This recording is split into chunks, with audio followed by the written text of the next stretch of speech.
Hi Aries! Kamusta? Welcome back to Pinay Angel Tarot. This is your August kapalaran para sa mga Aries. General love reading, kaya maaaring mag-resonate o hindi.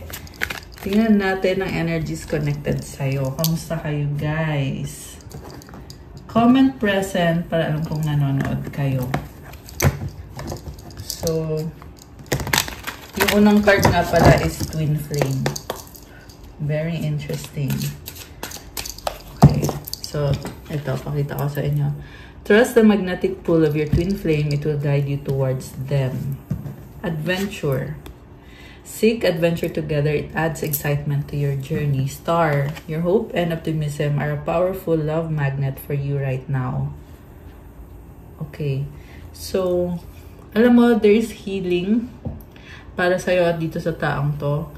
Lalo na para sa'yo.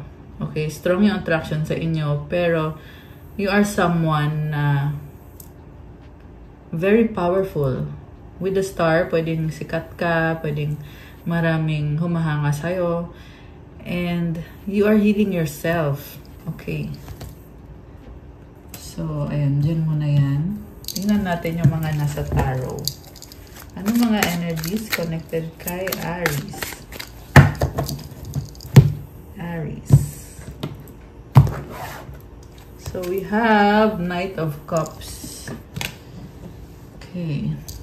Crossed by Queen of Cups. Okay, so alam mo sabi dito, gusto mo ng love, pero mas gusto mong maabot yung mga pangarap mo.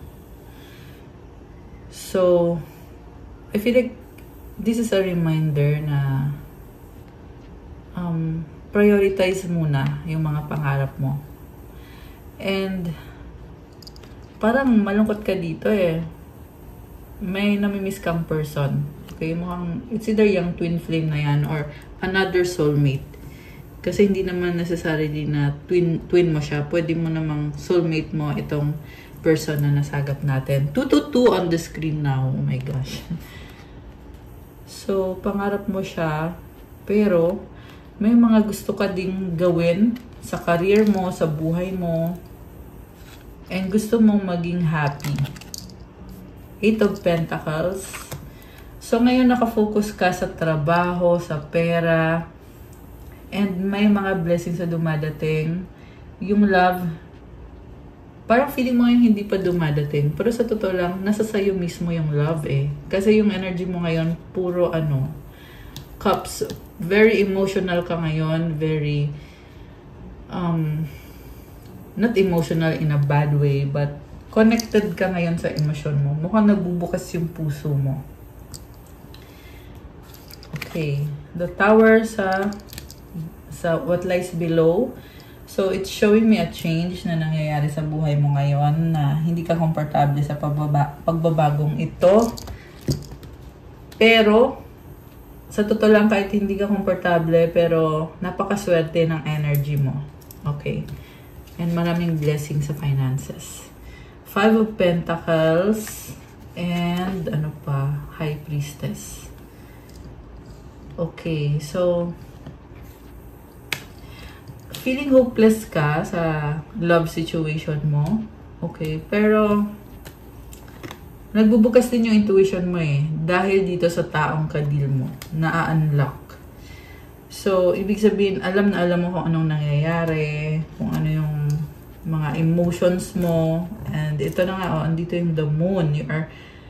You are connected to your emotions. Medyo intense ngayon yung emotions.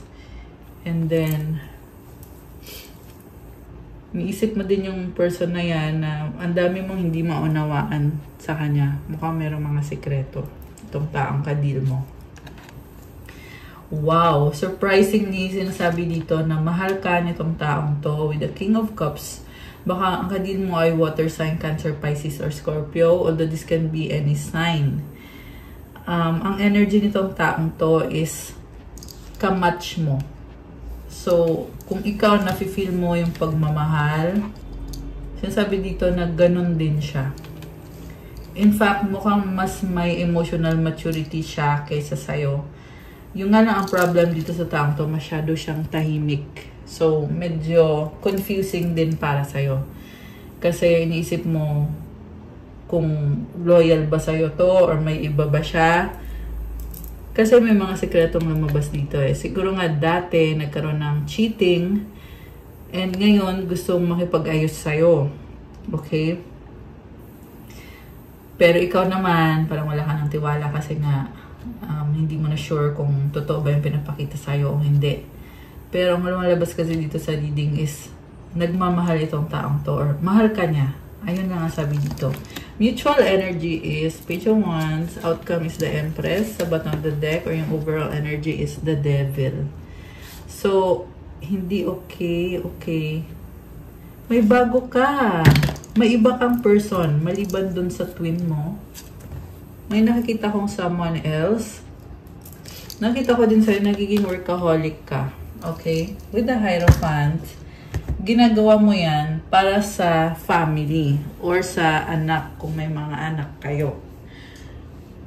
So, itong Hierophant, this is someone na very by the book, someone na priority talaga yung ikakabuti ng family. Okay, may nag-text. Sorry, baka nagulat kayo. Nag-sound bigla yung ano ko. Yung phone ko. Okay, so mutual energy sa Page of Wands. May nakikita akong pag-uusap sa inyo kasi parang nagkakahiyaan pa. The outcome is the Empress. Alam mo, you still have love and attraction para sa isa't isa. Marami pang pwedeng mangyari sa connection nyo. So, yung nga lang, ang problem kasi dito is nagkaroon ng other parties involved. Okay? Either sa'yo or sa taong kadil mo, pero nagkaroon. Okay? Ang nakita ko actually sa'yo eh. So, siguro nga habang ikaw ay pinipilit mong mag-move on at maging masaya sa buhay mo, ito namang person mo ay natatauhan na ayaw niyang mapunta ka sa iba, ayaw niyang mawala ka. Napaka-precious mo para sa kanya. At mahal ka niya. Okay. So, ano pa? We have 8 of Wands, King of Pentacles, 8 of Cups. May pag-uusap.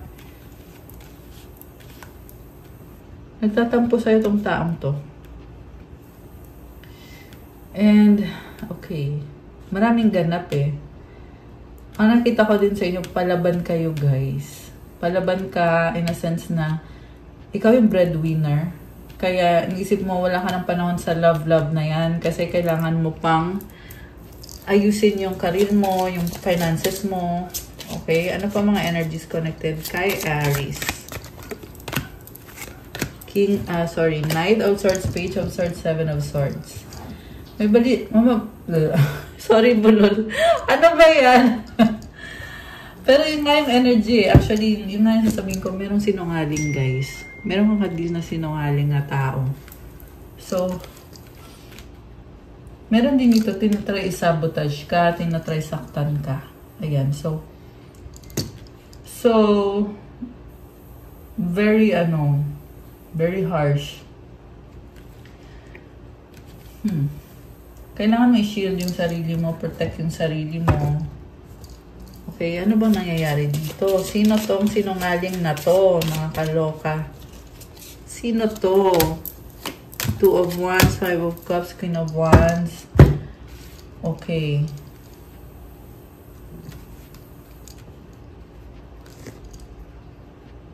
Naiinggit sa'yo.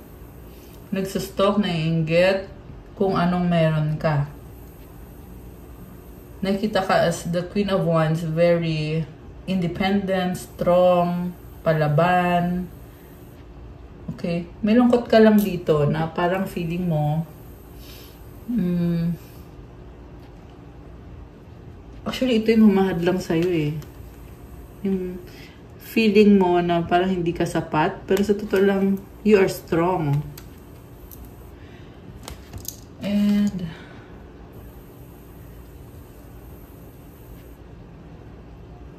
yun nga, yung pagiging competitive mo, nagdala to ng conflict sa buhay mo. Merong mga nagsasabi ng hindi maganda, nagsisinungaling behind your back. Okay. Anong paparating? Connected dito sa mga taong to na nasa paligid mo. Knight of Wands. Ten of Pentacles. Okay, nainggit sa finances mo, sa blessings mo, and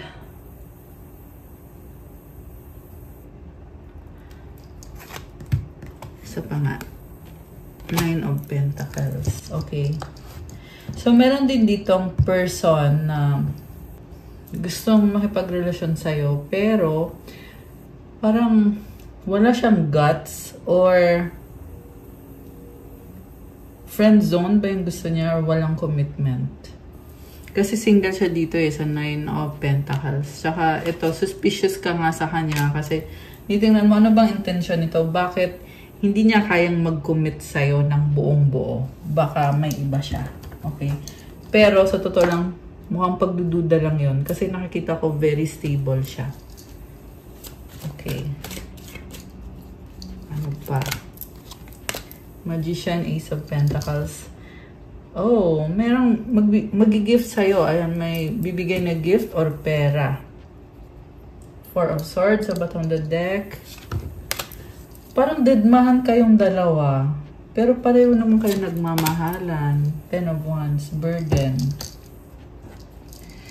Okay. May pag-asa ba to na maging okay kayo nitong taong kadil mo? Four of Pentacles, Nine of Swords, the Hanged Woman. Problema sa pera eh. Four of Cups and the Universe. Sabi dito, ma-overcome yan. Okay? Huwag lang masyadong maging... Alam mo yon yung nasa pag-iisip mo kasi yan eh. Kasi merong ganitong energy oh.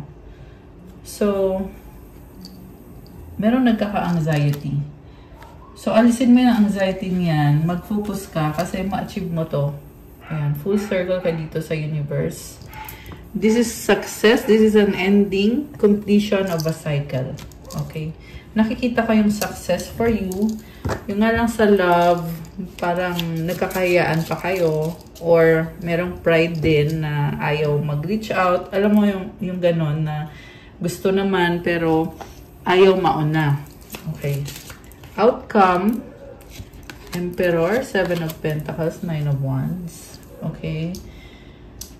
So, nagiging maingat lang kayo pareho. The Chariot. Wow. So, takot masaktan, ayaw masaktan, kaya pinipili muna na mag-focus na lang sa career. Okay? Yan yung lumalabas na outcome, guys. Ano bang gustong sabihin sa'yo nitong taong kadil mo? Anong gustong sabihin sa'yo nitong person mo?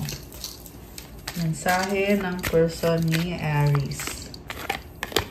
I pray about you. Oh my gosh. People don't believe in me. Oh, I love you. Bakit baliktad? Ayan, mahal ka niya. Everything reminds me of you. You hurt me. So, mukhang nasaktan siya. Mukhang may iba ka na at nasaktan mo siya. I would do everything I can. Nagtatry siya. Yun yung pinakamensahe sa'yo nitong taong kadil mo. I need you to be away from me. Challenges, obstacles. Meron dito pamilyado na guys. You are my peace.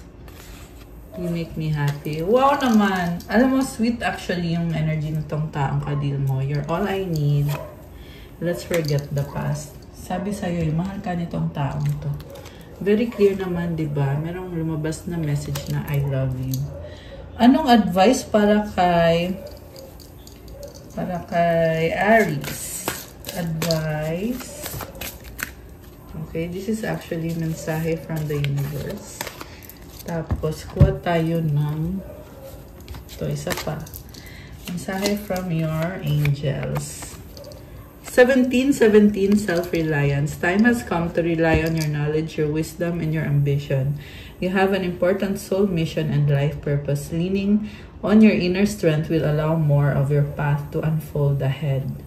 So, magtiwala ka doon sa sarili mo, sa kakayahan mo, at sa talino mo. Kasi may mission ka sa buhay at meron kang life purpose na ginagampanan ngayon. You are strong and mabibigyan ka ng gabay along the way. So, affirmation, as I take leadership of my life brings a flow of good fortunes and good blessings. Oh, wow, guys! So, these are very good energies. Patuloy ka lang sa ginagawa mo kasi yung swerte ay talagang hahabulin ka. Hindi lang swerte, but yung biyaya. And I can see na you have your angels with you. So, to claim this energy, comment, life brings a flow of good fortune and good blessings. Comment self-reliance and comment 1717. Ayan. Tingnan natin yung mensahe from the universe. When I lean on the faith of the universe, peace becomes real. Magtiwala ka kay universe kasi yung faith mo na yan, nagdadala ng peace sa buhay mo kaya nafe-feel mo na ang gaan ng pakiramdam. Diba? The universe works fast when I'm having fun. So, mukhang talagang ini-enjoy mo lang yung life mo kaya hindi mo na namamalayan na parang feeling mo ang bilis ng panahon. Ayan, I love it. I love it kasi peaceful tsaka masaya yung energy na nasa paligid mo ngayon, yung energy mo ngayon. Ayan. Okay, guys, that's all for you, Aries, for your August Kapalaran. Thank you for watching. Please like, comment, subscribe, hit the notification bell. Kung kailangan nyo ng private reading, nasa description box po yung mga detalye. Message nyo ako, tingnan nyo po dyan. And check out my Instagram if you want to start your crystals journey. May mga crystal bracelets, marami at iba-iba po. Thank you, Aries. I love you guys. Have a good day. God bless you all. Stay safe. See you again soon. Bye!